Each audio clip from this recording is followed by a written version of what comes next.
কপোতাক্ষ নদের উপর সেতু নির্মাণ কাজ শেষ হয়নি ২৪ বছরও। বাঁশের তৈরি সাঁকো দিয়ে ঝুঁকি নিয়ে পারাপার হচ্ছে খুলনা ও যশোরের দুই এলাকার মানুষ। অনেকেই শিকার হয়েছেন দুর্ঘটনাতেও। জটিলতা নিরসনে দ্রুত সেতুর নির্মাণ কাজ শেষ করার দাবি স্থানীয়দের। নগদের কাছে সব গ্রাহকই প্রিয়, তাই তো সারা দেশে ক্যাশ আউট চার্জ সবচেয়ে কম। একপাশে পাইকগাছার কপিলমুনি, অপর পাশে সাতক্ষীরার টালা উপজেলার কানাইদিয়া, মাঝখানে কপোতাক্ষ নদ। দুই জেলার মানুষের সড়কপথে যাতায়াতের জন্য ২০০০ সালে কপোতাক্ষ নদের উপর সেতু নির্মাণ শুরু হয়। সেতুতে বসানো হয় ১৮টি পিলার, কিন্তু ২০০৩ সালে নভেম্বরে কাজ বন্ধ করে দেয় এনহক অ্যাসোসিয়েট নামের ঠিকাদারি প্রতিষ্ঠান। এরপর প্রতিষ্ঠানের বিরুদ্ধে মামলা, কপোতাক্ষ নদের স্রোতে বাধা পাওয়ার আশঙ্কা সহ নানা জটিলতায় থমকে আছে কাজ।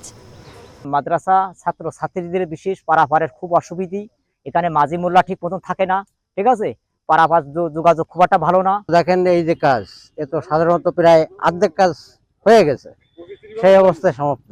মনে করেন একটা ভয় কাজ করে, রোজ গাড়ি পড়ে যায়, ভ্যান পড়ে যায়। সেতুটি নির্মাণ হলে খুলনা, সাতক্ষীরা ও ভোমরা বন্দরের সঙ্গে যোগাযোগ বাড়বে। যে খুলনা পাইকগাছ অঞ্চলের মানুষ যে ভারতে যাতায়াতের জন্য একটা বড় অংশের মানুষ কিন্তু ভারতে যাতায়াত করে চিকিৎসার জন্য বা অন্য কারণে, বা ব্যবসায়ীদের যে এর সামগ্রিক সুবাহের জন্য এই অঞ্চলের মানুষের সময়ের দাবি। এদিকে নকশা পরিবর্তন করে পুনরায় সেতু নির্মাণের উদ্যোগ নেওয়ার কথা জানায় এলজিইডি। পানি উন্নয়ন বোর্ড থেকে একটা চিঠি আসে যে এই ব্রিজের ভার্টিক্যাল ক্লিয়ারেন্স পর্যাপ্ত রাখা হয়নি, এটাকে আবার ডিজাইন চেঞ্জ করে করা লাগবে।